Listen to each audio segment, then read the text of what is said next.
Hello students, today we are going to discuss problem number 2. The balance sheet of Ram, Shyam and Ghanshyam sharing profit and losses 3 is to 2 is to 1 respectively. The position on 31st March 2019 were as follows. So student here should be as, यहाँ पे as होना चाहिए. This is a printing mistake so correction कर लो आपके text book में. So on 31st March 2019 we are as follows. So balance sheet as on 31st March 2019. So here is the balance sheet, the liability side of it and asset side. Look after the adjustment. Ghanshyam retired. So this is the retirement problem, and who is retired? Ghanshyam is retired on 1st April 2019 on the following terms. Building and investment to be appreciated by 5% and 10% respectively. So there is adjustment on building and investment. See the second number, provision for doubtful debts to be created at 5% on debtor. So this adjustment is on debtor. See the third number, the provision of rupees 3000 be made in respect of outstanding salary.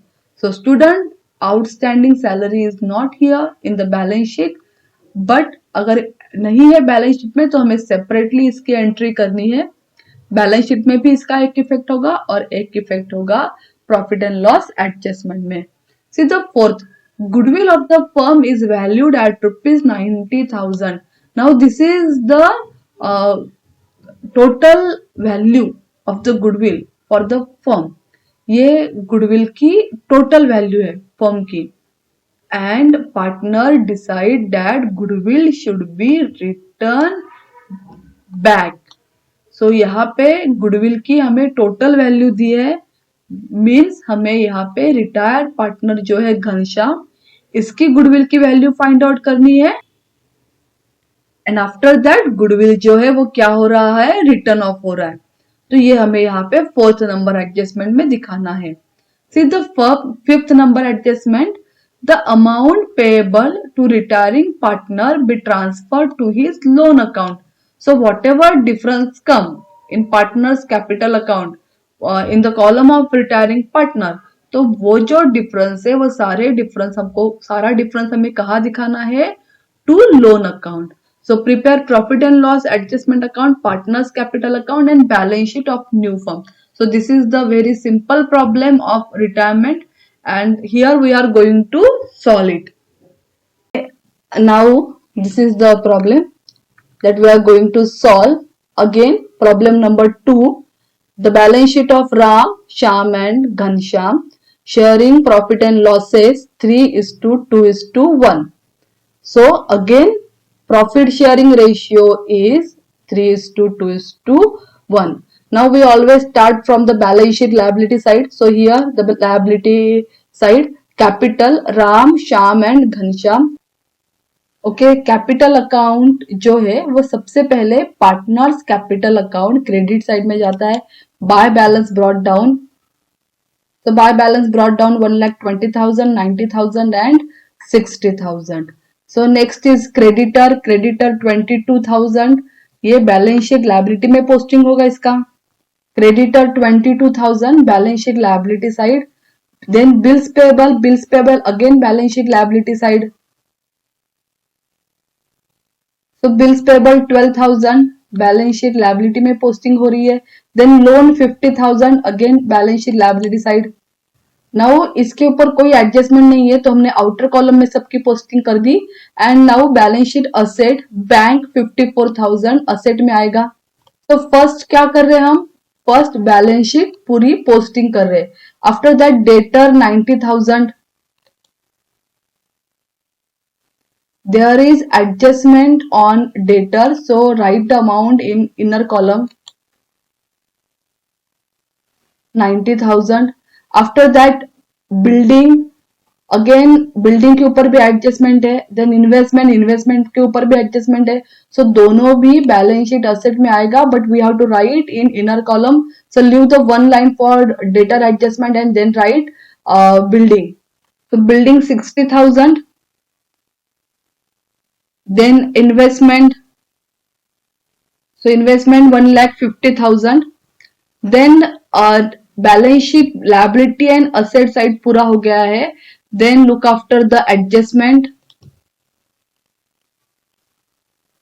See, Ghanshyam retired on 1st April 2019. So here we prepared balance sheet as on 1st April 2019.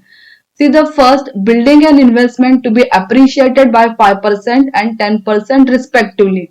So building appreciate हो रहा है. So 60,000 is the building amount. Appreciation that means add. तो building यहाँ पे क्या हो रहा है? Add हो रहा है. तो add appreciation. Add appreciation. Appreciate कितने से हो रहा है? Building 5% से. So firstly student we have to calculate 5% on 60,000. So 60,000 into 5 divided by 100 करके आपको 5% मिलेगा. अदरवाइज यहां से देखो ये एक जीरो हमने हटा दिया. 6,000 इज द 10% एंड 6,000 का आप हाफ करोगे तो हाफ मतलब 5%, दैट मीन्स 3,000. तो यहाँ पे एड एप्रिसिएशन 3,000. तो एड है दैट, तो 60,000 प्लस 3,000 63,000. अगेन ये यहाँ पे बिल्डिंग जो है वो इंक्रीज हो रहा है. इंक्रीज हो रहा है मतलब बिल्डिंग की वैल्यू अभी क्या हो गई? इंक्रीज हो गई. सो असेट इंक्रीज. तो ये कहां पे जाएगा? Profit and loss adjustment credit side by building account 3,000. After that, see what they given in the adjustment: building and investment to be appreciated by 5% and 10% respectively. So investment भी appreciate हो रहा है by 10%. So we have to add it. Appreciation मतलब हमें यहाँ पे क्या करना है? Add करना है. So add appreciation 1,50,000 के ऊपर 10%. So यहाँ से ये एक जीरो हमने पीछे का हटा दिया तो आपको 10% मिल जाता है, means 15,000. Otherwise 1,50,000 into 10 divided by 100 करोगे तो आपको 10% मिलेगा. तो ये 15,000 आ रहा है. सो 1,50,000 प्लस 15,000 कितना आएगा आउटर में? 1,65,000. This is 1,65,000 in outer column. Now इसका second effect. So because this is the asset, तो इसका सेकंड इफेक्ट कहां पे जाएगा? Profit and loss adjustment account credit side. Because asset increase, asset increase तो ये क्या है? It is one kind of profit.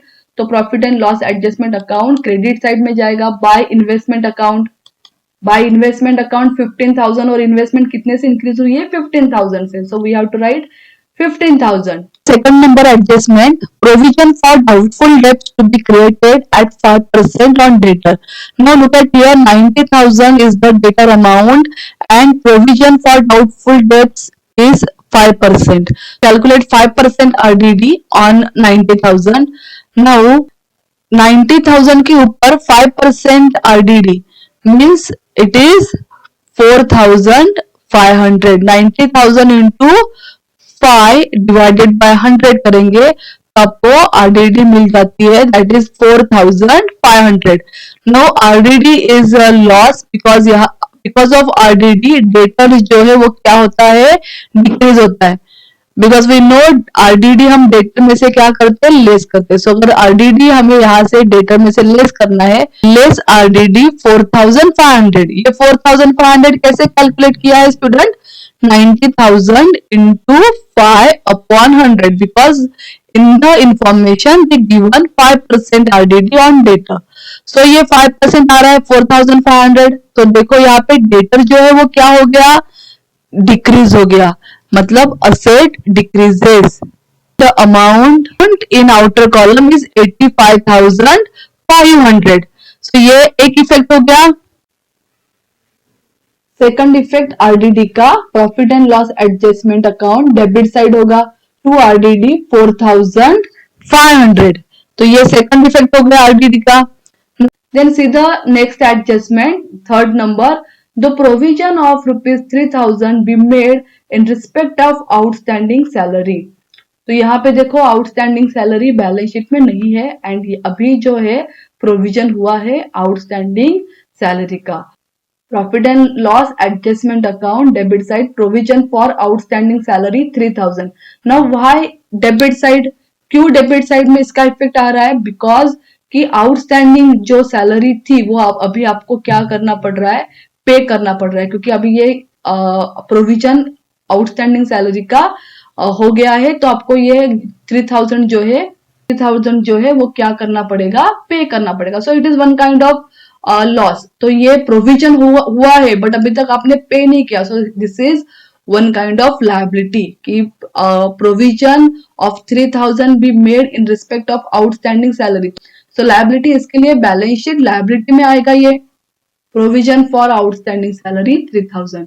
तो देखो प्रोविजन फॉर आउटस्टैंडिंग सैलरी के दो इफेक्ट हो रहे हैं, प्रॉफिट एंड लॉस एडजस्टमेंट का debit and second balance sheet liability.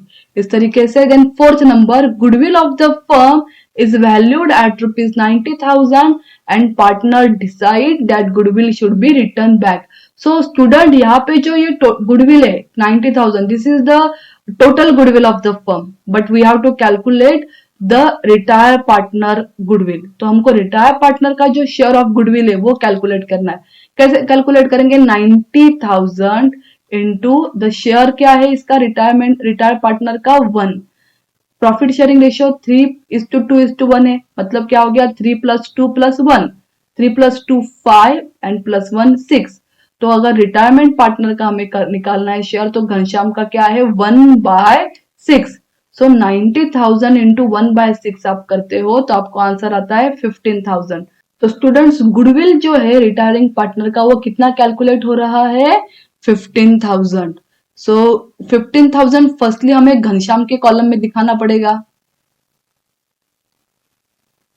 Partners capital credit side by goodwill. So goodwill 15,000. Now what they given us next? Partner decide that goodwill should be returned back. So this goodwill should be returned back. So return off in remaining two partners. So ये goodwill जो है ये remaining 2 partners में क्या होगा? Written off होगा. To goodwill 9,000 and 6,000. तो ये 15,000 हमने 9,000 and 6,000 means in their profit sharing ratio. Profit sharing ratio में क्या किया है? डिस्ट्रीब्यूट किया है. Okay, 3 + 2 means 5. So 15,000 divided by 5 is equal to 3,000. So 3,000 into 3 means goodwill of Ram and 3,000 into 2 means goodwill of Shyam. तो इस तरीके से राम एंड श्याम में 15,000 गुडविल जो क्या है वो क्या हो गया? यहाँ पे डिस्ट्रीब्यूट हो गया. This is the entry of return of goodwill. तो गुडविल रिटर्न ऑफ हो गया. इट मीन्स अभी ये गुडविल बैलेंस शीट में नहीं दिखेगा. ओके, तो गुडविल बैलेंस शीट में हमें नहीं लिखना है बिकॉज गुडविल जो है वो रिटर्न ऑफ हो गया है. Now see the fifth number adjustment. Amount payable to the retiring partner be transferred to his loan account. So whatever difference come in Ghanshyam account that we have to transfer to the loan account. So for that purpose, firstly we have to close profit and loss adjustment account. Now look at here. Total of credit side it is 15,000 plus 3,000 means 18,000. यही 18,000 हमें debit में लेकर आना है because अगर आप देखोगे तो credit side is bigger than the debit side. So 18,000 minus 4,500 minus 3,000 means it is 10,500. तो यहाँ पे जो ये डिफरेंस आ रहा है ये 10,500, this is a profit because it comes to the debit side. तो ये प्रॉफिट हमें कहाँ पे किसको डिस्ट्रीब्यूट करना है? पार्टनर्स को. So this profit we have to distribute to the partners in the profit sharing ratio, that is 3:2:1. So 10,500 को 3:2:1 में क्या करना है? डिस्ट्रीब्यूट करना है. तो राम का कैपिटल कितना आएगा स्टूडेंट्स? 5,250 एंड घनश्याम का 1,750. तो यहाँ पे देखो ये जो पार्टनर्स कैपिटल अकाउंट में जो डिफरेंस आया है, सॉरी ये जो profit and loss adjustment account में जो डिफरेंस आया है वो हमने तीनों पार्टनर्स में डिस्ट्रीब्यूट किया in the profit sharing ratio. So ये डेबिट में आया है डिफरेंस, ये पार्टनर्स कैपिटल के क्रेडिट साइड में जाएगा। ये डिफरेंस हमने profit and loss adjustment partners capital account के क्रेडिट साइड में लिख दिया यहाँ पे। ओके, तो now we have to close the Ghanshyam account because Ghanshyam is the retiring partner. तो सबसे पहले जो है वो घनश्याम के अकाउंट की टोटल करनी है। 60,000 प्लस 15,000 प्लस 1,750 मीन्स 76,750। यही टोटल हमें यहाँ पर भी लेकर आना है। देखो यहाँ पे ये बैलेंस आ रहा है 76,750 बिकॉज इस कॉलम में और कुछ नहीं है, तो यही बैलेंस दिख रहा है। इसे क्या कहेंगे? To loan account. क्यों लोन अकाउंट कह रहे हैं हम इसको? Because it is given in the fifth adjustment the amount payable to the retiring partner be transfer to his loan account. तो यहाँ पे जो डिफरेंस आ रहा है इसे क्या कहेंगे? Loan account. Now this is the liability of the firm. The firm को ये जो लोन है ये पे करना है घनश्याम को, तो ये जो है इसका सेकंड इफेक्ट कहाँ पे जाएगा? Balance sheet liability side. Ghanshyam loan account 76,000, Ghanshyam loan account 76,750। तो यहाँ पे लायबिलिटी में इफेक्ट आ गया इसका। Now we have to close the remaining partners account Ram and Shyam. See the total of Shyam 90,000 plus 3,500 means 93,500 and the total of Ram 1,20,000 plus 5,250 means 1,25,250। तो ये total हमें यहाँ पर भी लेकर आना है डेबिट साइड में to calculate the balance of the Ram and Shyam. Ram and Shyam का बैलेंस क्या दिख रहा है students? 1,16,250 for Ram and 87,500 for Shyam. तो ये बैलेंस कहाँ लेकर जाना है? लायबिलिटी में कैपिटल अकाउंट करके एंड बैलेंस शीट जो है वो क्या होगा? टैली हो जाएगा। Capital account Ram Shyam 1,16,250, 87,500 for Shyam and total in outer column 2,03,750. Now we have to close the balance sheet. The total of balance sheet asset side is 3,67,500 and if we अगर हम liability की टोटल करेंगे तो वो भी कितनी आ रही है? 3,67,500. So both asset side and liability side is equal. It means ये जो बैलेंस शीट है वो क्या हो रही है? टैली हो रही है। तो ये आपको प्रॉब्लम जो है आई थिंक क्लियर हुआ होगा। This is very easy problem, कुछ भी इस प्रॉब्लम में नया नहीं था। अगर कुछ डिफरेंट था तो वो थी फोर्थ नंबर एडजस्टमेंट गुडविल की। ओके